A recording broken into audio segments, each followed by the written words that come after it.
So one of my core values is very simple: quality relationships. And I believe that the essence of happiness in life boils down to just a couple of pretty simple things. And I think one of those is quality relationships. When you have good relationships with people, you're going to be happier, whether it's your parents or your children or your coworkers or your neighbors. Good, strong relationships carry you far in life.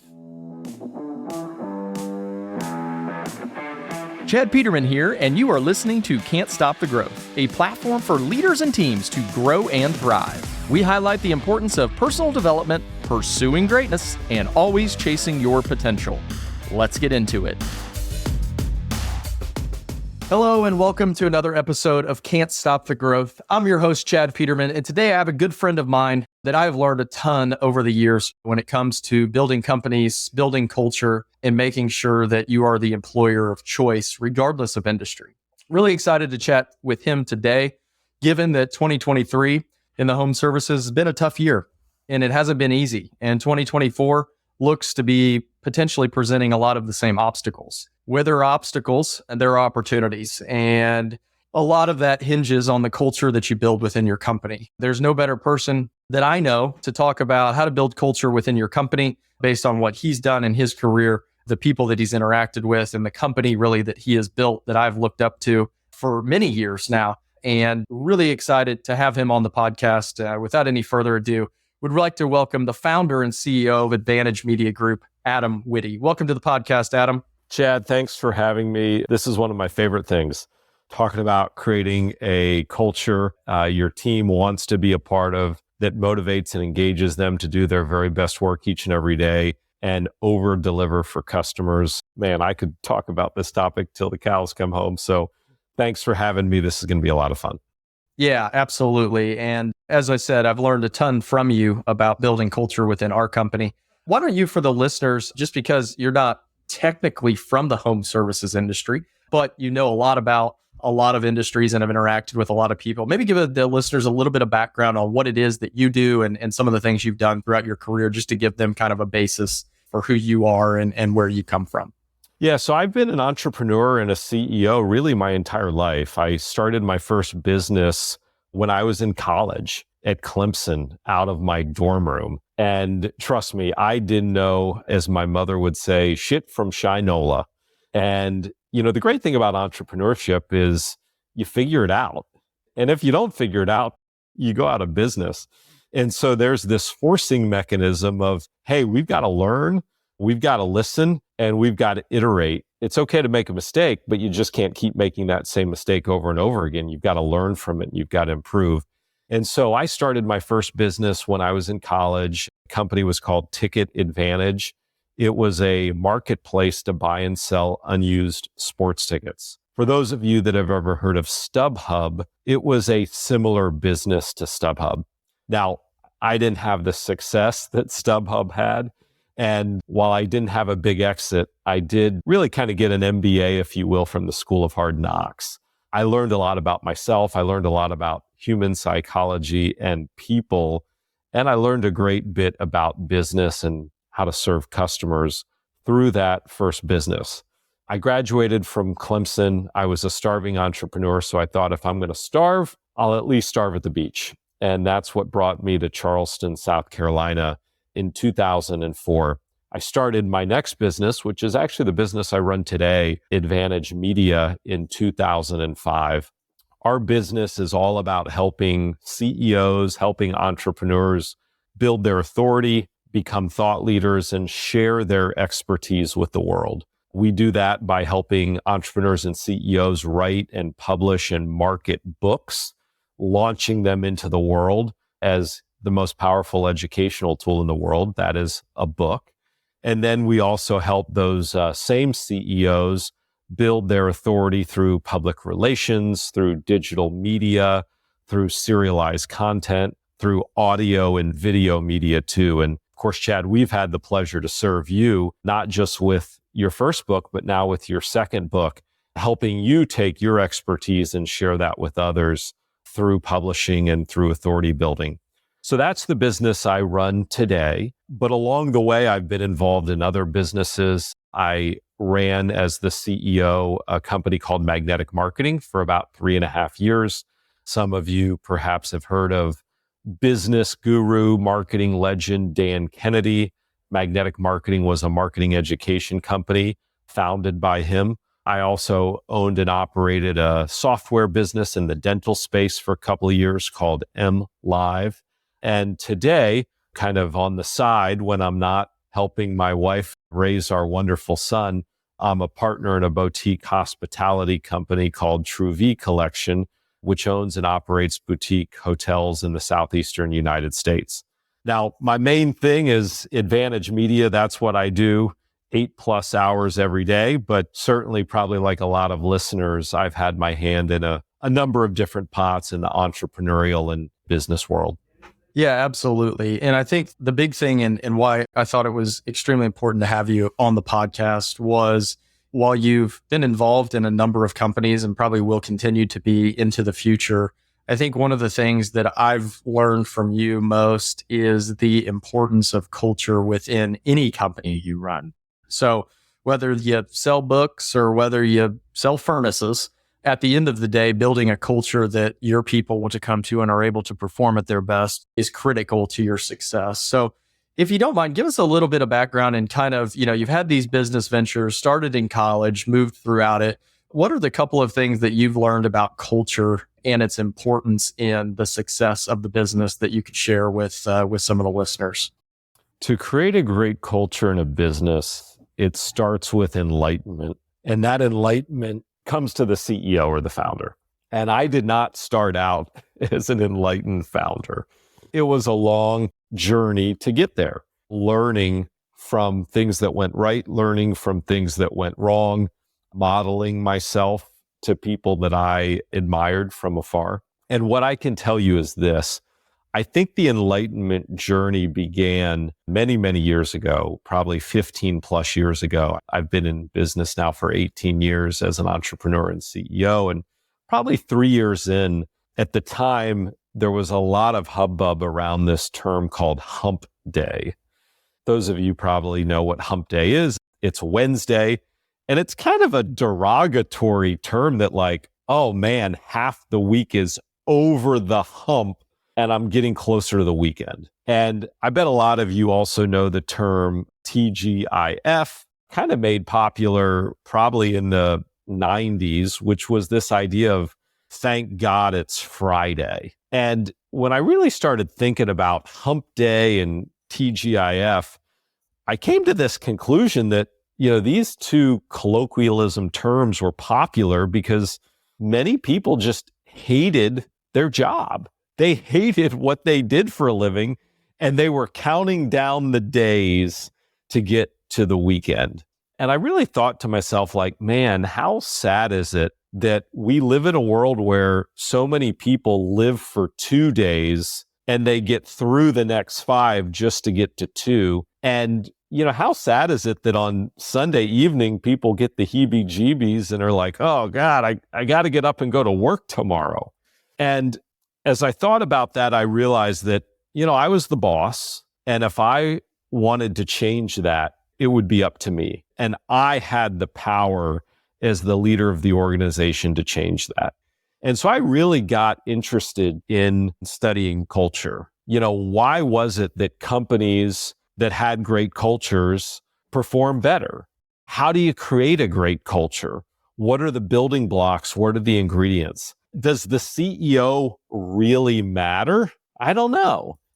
I started reading books. I started listening to, YouTube videos. I attended conferences. And I said, I'm going to make my company the guinea pig. I'm going to just try all of these things in my own business. And, at the time, we just had a couple dozen people in our business. So we were a really small business at the time. And it was an iterative process where, I do a couple things right, and then I might take a step back. And then I take 2 more steps forward, and then maybe a step back. But here's what I realized. I realized that when people are happy, when your team is happy, they do better work. They're more productive. they go the extra mile for your customer, and all of those things impact the bottom line. So to keep it really simple, here's what I figured out. Happy employees equal successful customers, which equal profitable growth. Most entrepreneurs, most CEOs, most business leaders, they're focused on the top line and they're focused on the bottom line. I got to grow revenue and I want to make profit. And they focus on that, forgetting about everything else. What I learned is that actually, if you focus on making your team happy and getting them engaged and creating work for them that fulfills them and kind of fuels their fire, it creates a trickle-down effect, which ultimately produces growth and profit. And so for me, it was this big idea, and I stumbled upon this through learning and through trial by fire, that, if you focus on taking care of your core customer, which is really your employees, that will then take care of everything else.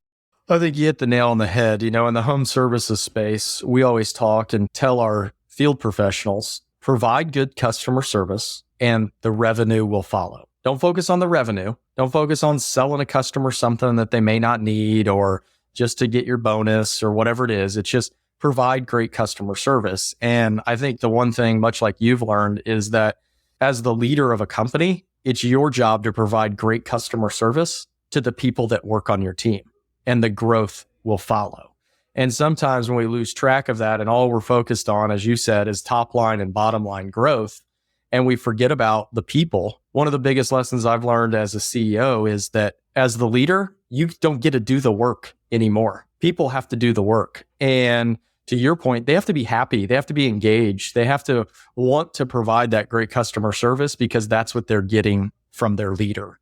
One of the pieces that I'd like you to talk about, just because I've seen it in action at your office, is the role that communication plays in making sure that people are happy, they're aware of what's going on, because a confused mind is going to fill in the gaps with whatever story makes the most sense.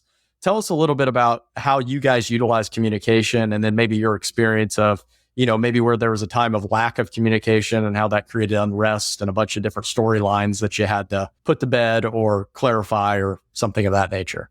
Yeah. So I'm going to start with an analogy.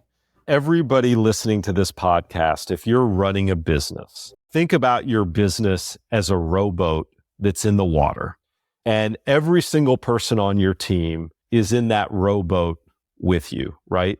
And, we call our team, we call them architects. We call them authority architects because that's the business we're in. Some people call them team members. I like that name. Some people call them associates. I really don't like the word employees because it seems very transactional. I'm paying you to perform work, and that's all this is. So one thing I'll just say is if you can avoid using the word employees, I would suggest you do that. But you and your team, you're in this rowboat. And if you want the boat to move fast in the water, you've got to have everybody in that rowboat rowing, but not just everybody rowing in the same direction. And not just rowing in the same direction, but rowing with vigor and might and energy and positivity, right? So all of those things have to happen. And by the way, the faster your boat moves through the water, the more growth your business will achieve, the more profit your business will produce, okay? So we're just using this as an analogy right now. So communication to me is really about two things. Clarity. Everybody is clear what needs to be done. What's the objective and what's the goal? So let's go back to our boat for a minute. If everybody's sitting in the boat and half of your team thinks this is a leisurely Sunday afternoon where we're tooling around the lake in a boat, and the other half of your team thinks these are the Olympics and we're going for the gold medal, and they start working to row, it's going to be a disaster because there is not clarity of here's the objective. There's a big difference between a Sunday afternoon stroll and the Olympics. The second thing is alignment. When you have clarity, people know what the objective is. And then you have alignment where everybody buys into that objective and agrees that this is a noble objective that we're going to all work hard towards. When you have clarity and when you have alignment, that boat is going to move through the water like a pistol. And yes, if you want to win the gold medal in the Olympics, that's a real possibility. What does any of this have to do with communication? Everything. Without great communication, you will not have clarity and you will not have alignment. And if you want to see a business that's dysfunctional, right? We've all been in dysfunctional businesses in our career. Maybe it was our own business at one point. A dysfunctional business has a lack of clarity. Nobody really knows what's going on. Nobody knows what they're really supposed to be doing. And there's no alignment. People are not working together as one team. People are working separately in silos on different things, unaware of how that builds up to what the team or the company is trying to achieve. So great communication, make the main thing the main thing. Be extremely clear. What are we as an organization trying to achieve? And if we can achieve that, how does everybody benefit, right? Chad, if you walk in to your team meeting and say, hey, our goal is to make $2 million in profit, then your team might say, well, how's that benefit me? I didn't come to work this morning to make Chad rich. So what you've got to do is you've got to communicate a plan where everybody is going to win. Everybody's going to be made better off when you achieve that plan. And that's what communication is. You've got to communicate why everybody working together on this plan is good for everybody. Clear, concise, consistent, correct communication. It creates clarity and it creates alignment. And without those two things, Chad, it's impossible to have a strong culture. I appreciate the way that you phrase that with the analogy of the boat. I think to me, that makes it super clear. I think the one thing that, we've struggled with here and work to correct is, as entrepreneurs, we got a lot of ideas bouncing around in our head. We got a new idea every morning on how we can make something better. And the one thing that I've learned that has really helped is we write a document every year it's called our Vivid Vision. We wrote it we'll roll out the 7th annual this year. And it basically just depicts what we envision the company looking like. And to your point, how everyone's going to benefit from rowing in the same direction at the same pace, knowing where we're headed.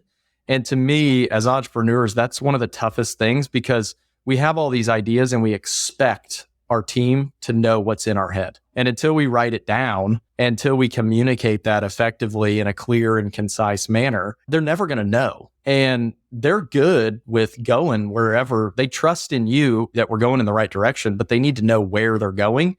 And to your point, how they benefit. Yeah. If I came out every year in the Vivid Vision and said, hey, I'd like to make this much money so I can go buy a new car or a new boat, that's not going to benefit everybody. And so what we've done and what I challenge listeners to do is try to figure out that why are you getting bigger? And ours is surrounding by growth creates opportunity for everybody. You may have came into the trades as a field professional, but you want to be a manager. You want to lead a branch. You want to be this, that, or the other, whatever it is. And growth provides that opportunity. If we fail to grow, everybody's going to be in the same position 3 years from now because we won't need anybody else to continue to build out that plan. One of the things I'd like you to talk about is your alignment with, because I think this is so special and it's something that I'm continuing to work on, is you're aligning when it comes to developing that clear and concise plan, how you work to create wins in a team member's personal life and wins for the company. Tell us a little bit about what you do and how you do it. I think it's just so extraordinary how you do that piece and how you connect all the dots for your people on your team. Yeah. So let's start with human psychology. And anybody that is a business leader, anybody that's running a team, should be required to read books on human psychology, because the more you understand what motivates people, the more you can create an environment that is motivating for those people. There's not a single person on my team, there's not a single person, Chad, on your team that woke up this morning and said, hot damn, I get to go to work to make Chad Peterman rich. And nobody said the same thing for Adam Witty either. Okay. But what they did say to themselves is, hot damn, I get to go to work today to work on this project that I am really excited about. Or, hot damn, I get to go to work today to earn a living so I can help put my granddaughter through college. Okay. Or something else in between. So one of the things that I really believe business leaders would be wise to do is to ask the question, what motivates you? What drives you? What are you working towards? You really need to understand and know the why of the people on your team if you're going to be able to motivate them and reward them, which rewards then create reinforcement to keep doing good work. So I realized a long time ago that, people weren't coming to work every day to help me achieve my dreams. They were coming to work to achieve theirs. But if I could help them achieve their dreams, they would help me achieve my dreams. There's a famous quote attributed to Zig Ziglar, and the quote goes something like this: if you spend enough time helping people get what they want in life, they'll take care of you getting what you want in life. And it's very counterintuitive, but it's so true. Chad, we created a program, this is probably now 12 years ago, called Dream On. And the idea was that every single person on our team has dreams. And we were going to sit down with each person on our team and help them really articulate what is it that they dreamed for. That could be a once in a lifetime family vacation to Italy. That could be getting the whole family together at Disney World. That could be buying a home. That could be, paying off their college debt. That could be getting a master yoga certification. I mean, people have dreams that will shock and surprise you, not in a good way or a bad way, but just like, oh my gosh, I never knew that that was something that you dreamed of, right? It could be climbing Mount Everest or competing in a marathon. But the point was, we sat down, asked our team, what is it that you dream? And then we had our graphic design team create for each person in the company something that we call a dream board. So everybody has a dream board. Those dream boards are posted and visible to all the people in our company. So you can see what's on somebody's dream board. And then throughout the year, there's no timing and no cadence. We want it to be very unexpected. We will reward someone who's going above and beyond by helping them achieve one of their dreams. And so a couple of times a year, we will do a Dream On award where we will help somebody on our team achieve one of their dreams. Now, a lot of those dreams, admittedly, have something to do with travel. So we've sent our team members to Ireland, to Germany, to Italy, to Croatia, to Cuba, to Costa Rica. We helped one of our team members do a wardrobe makeover because one of their items on their dream board was dress for the job you want, not for the job you have. And so we had a stylist work with them to redo their wardrobe. We helped someone achieve the highest level of certification as a yoga teacher. We helped someone learn to fly an airplane because that had been a dream of theirs for much of their life, learn to fly. And so the point of it is it's a lot of fun and it gets people excited. So helping people achieve what they want will help you achieve what you want. That's the big idea. And if I can just take it one step further, you don't have to create the Dream On program at your company for this to work. Just remember this. Find out what it is that drives the people on your team and motivate and reward them for that. And if you help them accomplish what's important to them, they'll help you accomplish what's important to you. Powerful stuff as it relates to understanding what your team needs to be that next version of themselves and, achieve those things that they've thought about. One of the things that I'd like you to talk about, mainly it came out of the wardrobe example, but I know you as one of the probably most connected people when it comes to studying leaders and reading and meeting and just learning from them. Tell me a little bit about the importance that you've placed on kind of building your network. I think it's really important for leaders to understand and model. And what you said that caught my attention was, start acting like the person or the leader that you want to become today, as opposed to being the person and waiting for, oh, when I reach this level, I'll be that type of leader. Tell me a little bit about kind of how you viewed your, networking is kind of the hot topic, but I think it's more than that. And I feel like you've developed deeper relationships with people that have been impactful in your own leadership journey. Yes, most companies or a lot of companies have core values. And I believe that every individual has core values too, whether they are enunciated and articulated on a wall or on a piece of paper, or whether or not you just go through the day-to-day motions of your life and never even think about it. But I can tell you what your core values are based on how you spend your time, how you spend your money, and how you behave. So we all have core values, right? So one of my core values is very simple: quality relationships. And I believe that the essence of happiness in life boils down to just a couple of pretty simple things. And I think one of those is quality relationships. When you have good relationships with people, you're going to be happier, whether it's your parents or your children or your coworkers or your neighbors. Good, strong relationships carry you far in life. And I think the same thing is true professionally. Networking is an overused term that, quite frankly, is far more simple than what we're talking about. If you want to grow as a leader, if you want to become a bigger man or a bigger woman in terms of your leadership arc, you've got to study and follow people that have been there and done that, right? Model the masters. And here's the good news. The good news is a lot of this you can do without ever meeting these people. It starts with this really powerful thing. You've maybe never heard of it. It's called a book. And there have been tens of thousands of books written on really impressive, really incredible people that when you open those pages, it's a window to the world that they lived, and you can learn so much about those people. So it can start with something as simple as a book. Now, you can take it further than that, right? I've taken it further than that. And for some of these people, I've read the book that they've written or a book that was written about them. Call me old-fashioned, Chad. I wrote them a letter.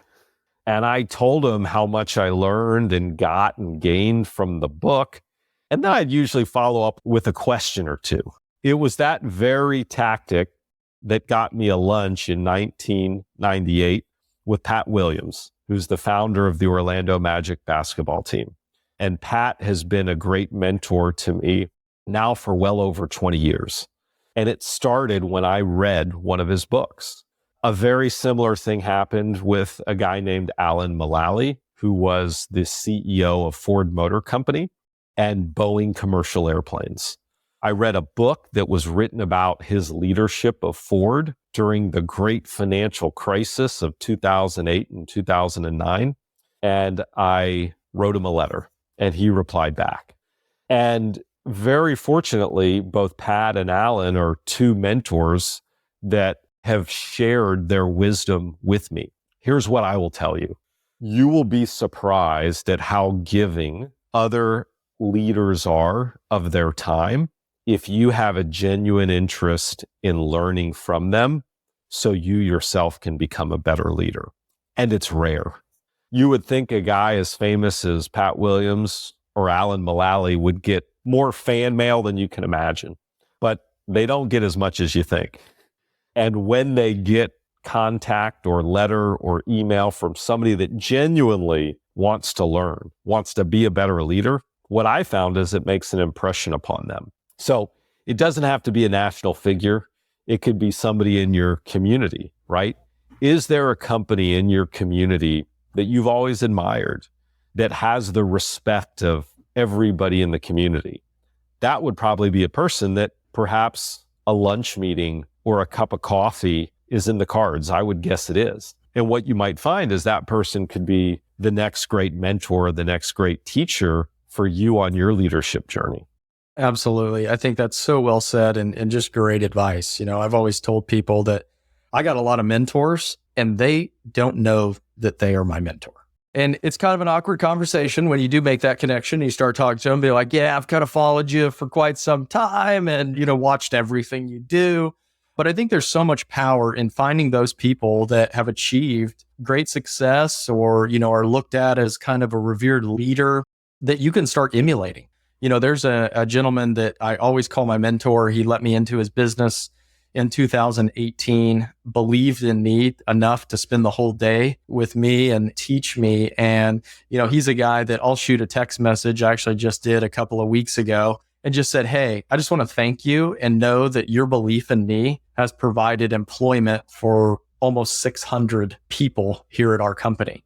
And I know that you didn't have that intention when you first let me in your door. You probably thought I was just some young whippersnapper trying to, learn something or do something like this or pick up an idea. But I just want you to know that your belief in me has inspired and affected the lives of so many more. And I think your point of a lot of people are extremely giving and want to help out and want to spread kind of that message of what they've learned, missteps, successes, whatever it may be. And I think that, you're one that I've learned from. I was like, how does he know all these people? And it's really that simple. It's reading something, being inspired, and then having the courage to reach out and say, hey, I really appreciate what you do. And I've learned so much. Would love to pick your brain about something. And I think it's that willingness to model those people to step outside of your comfort zone and say, hey, I don't know it all. And I'm still learning and want to learn every day. And I view you as someone who could potentially take me to that next level. So I appreciate you sharing that. Again, anytime that I'm, hesitant to reach out, I always think about you and your ability to do that. And I'm inspired again to just put pen to paper and just tell somebody how much you care and the impact that they've made on your life. What I'd like you to talk about is, I'm working on and finishing up my second book right now. And to me, and what I've learned from you is the power of, the written word and a book and how that can, in my thing, really build influence. Maxwell says leadership is influence, nothing more, nothing less. And to me, a book is one of the greatest ways to increase your influence. And that could be for the people on your team. Here's how I think about things. Or it could be the people on the outside that maybe want to do business with you or what have you. Tell us a little bit about, your company, as you said at the beginning, works with entrepreneurs to kind of spread that message, increase their influence. Tell me a little bit about kind of maybe what you've seen and how powerful that can be to leaders to express their philosophies and their thinking and what they've learned in a book. Yeah. So when you talk to most leaders and you say, what do you want? Now, people think, oh, I want to make a lot of money. It's not true. That's the stereotype of that, CEOs, entrepreneurs, they're just driven by money and profit. And when you really sit down with most leaders and say, what do you really want? They'll say, I really want to make an impact. And impact for them is defined differently. But there's one thing that is certain and true amongst all. You can't make much of an impact if nobody knows who you are. And so our business is all about saying, hey, if you want to make an impact, then we've got to make sure that people know who you are so you can make that impact, so you can have that influence, so you can be seen as that thought leader that people listen to, that people follow, or people come to for advice or help, or, hey, I need to hire your company to help me do this, right? Whatever that might be. And so what I would say to everybody on this podcast is that if you're the leader of an organization, founder, CEO, executive, the more influence you have, the more impact you can have. And you need to spend some amount of time thinking about how you can build your influence by sharing your knowledge, sharing your stories, sharing your passion for your craft, your passion for your industry. And one of the best ways to do that is through the written form. Hands down, writing and publishing a book, does more to build someone's authority and credibility. It does more to cement someone's impact and influence than probably anything else. And the neat thing about a book is, number one, it's kind of with you forever. It's an asset that you'll have for the rest of your life. But number two, it can equally be as influential with employees or prospective employees, people that you may want to recruit and attract to come be a part of your organization. It's equally as helpful with prospects and or existing customers and clients that do business with your organization today. And it's equally as helpful with the media, with outside centers of influence, strategic partners, community leaders, et cetera, et cetera. When you write and publish a book, it's kind of like the good housekeeping seal of approval. It kind of cements your expertise in a way that nothing else can. Now, I don't bring this up to try to get people interested in doing a book and hoping that they'll call me. I mean, I hope you will call me, but that's not the purpose of this podcast. The purpose of it is to simply say that, hey, if you want to have impact, people have to know you exist. And that means that you've got to spend some time thinking about and working on, how do people know that I exist? And, for you, Chad, you're a great example. You have become such a passionate believer in the power of culture as fuel for a business, right? I mean, the growth that your company has seen over the last 5 or 6 years is nothing short of astounding. And it's because you focused on culture, not on growth. The culture has helped take care of the growth. And you believe in it so much, you wrote a book about it. And, that book is something that potential recruits that might come work with your company are going to see. And when they read that book, they're going to say, this is an organization I want to be a part of. And if a customer or a prospective customer gets their hand on that book, they'd say, this is the company that I want managing all of my heating and air and everything else. So I just think that influence is important because it's impact. Influence leads to impact. And we all want to have impact. And so focusing on sharing what we know with others, being a teacher of what we know, is one of the greatest ways to create influence, which then creates impact.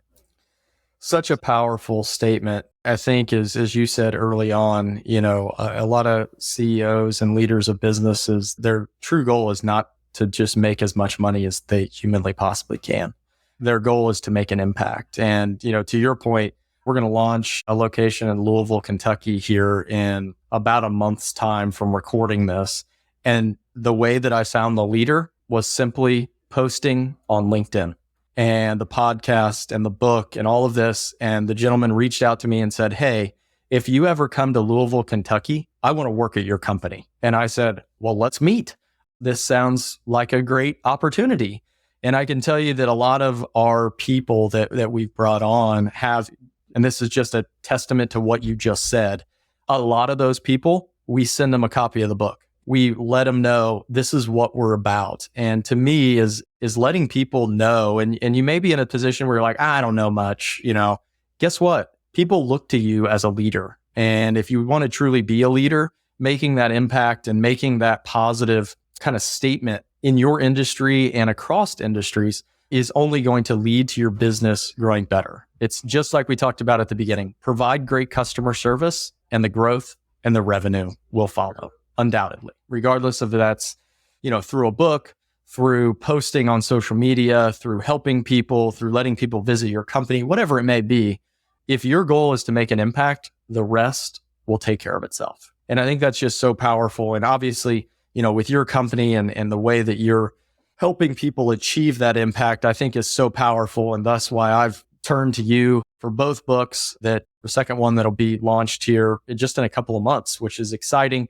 It's kind of the second chapter of, what else have we learned since writing of the first one? And so it's been a really awesome process. You guys, you have an amazing team that makes it all possible. And again, like you said, it's not that you need to go out and write a book tomorrow, but focus on impact. And at some point in time, writing a book may be that next step of impact that makes sense for you as a leader to move forward. I guess as we wrap up, if you are interested in potentially writing a book or whatever, obviously, as Adam said, that's not the point of the podcast, is to make sure that everybody goes out and writes a book. But I know that there's some listeners out there who have thought about that. So we'll put the contact information and all the places that you can get a hold of Adam and his team. If that is something that you want to do, I would highly recommend his organization, as I've used him twice now to create some really cool stuff. But as we kind of wrap up here, and the name of the show is Can't Stop the Growth. And what does growth mean to your team? How is growth going to facilitate kind of the impact you make? What's one thing as we close up here that you'd like to leave listeners with as it relates to kind of their leadership journey and then creating a place that people want to come and work through culture? Yeah. So a mentor once said to me, he said, Adam, to serve is to live. And that's a pretty big, heady statement. And I had to kind of stop and peel a couple layers of the onion back on that. And what I realized, and as he and I discussed that statement, to serve is to live, is that service to others, service through leadership, is one of the most noble things that you can do in your life. And doing it well gives you meaning, it gives you fulfillment in life. And, we all have this really unique privilege, which is we get to lead other people. And what are we doing with that privilege? Are we squandering it, or are we making the most of it? And making the most of it is really about creating an environment that A players want to be a part of. So every single person listening to this podcast, if you lead a company, when your employees are out to dinner with their friends and somebody says, oh, you work at Peterman Brothers, tell me about it. Would you want them to say, that place sucks? I'm just there biding time until I can get a better job that pays more money. Or do you want them gushing, oh my God, I love this company, and let me tell you why. And you better order another drink because it's going to take a while for me to get through it all. So think about that. If you're a leader, how are your employees talking about your company when they're out to dinner with their friends? I can't imagine there's a single person listening to this podcast that's hoping that their employees say, it's a hellhole. I wouldn't go anywhere near that company if I could help it. So your name, your brand, your reputation is on the line. And the way that you can preserve and protect your brand and your reputation is by making it your job to create an incredible work environment for your team.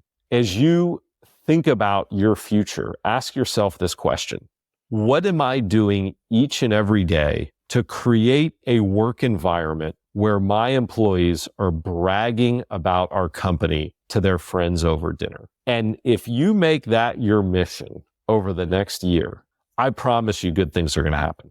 I don't know by what % your revenue is going to go up. I don't know by how many hundreds of thousands or millions of dollars your profit's going to go up. I don't know. But I do know that arrow is going to go up. If you make it your mission to say, what am I going to do today to create a great culture that A players want to be a part of? And if you do that as a leader, that's what service is. To serve is to live. It's the greatest opportunity that we all have. And boy, if we can do a great job at that, it's a lot of fun. It's a lot of fulfilling, and it's pretty rewarding too. That is a fantastic message to end on. The one thing I was thinking as you were saying that is, this is probably an episode I should listen to probably every month, just as a reminder of what that mission is. And I think you said it so eloquently of, what are your people saying about the company when they're out with their friends? And to me, that is, if you can over-index in making that something that you're tackling, if that's the mission, to your point, I 100% agree. The rest is going to take care of itself. As we conclude here, Adam, cannot thank you enough for your time. I know you're a busy guy and really appreciate the insight that you've provided the listeners. I think this is going to be an extremely well-received episode here, all around leadership, creating culture, and most importantly, creating impact in our communities, in our companies, and really on a broader scale. So thank you for your time.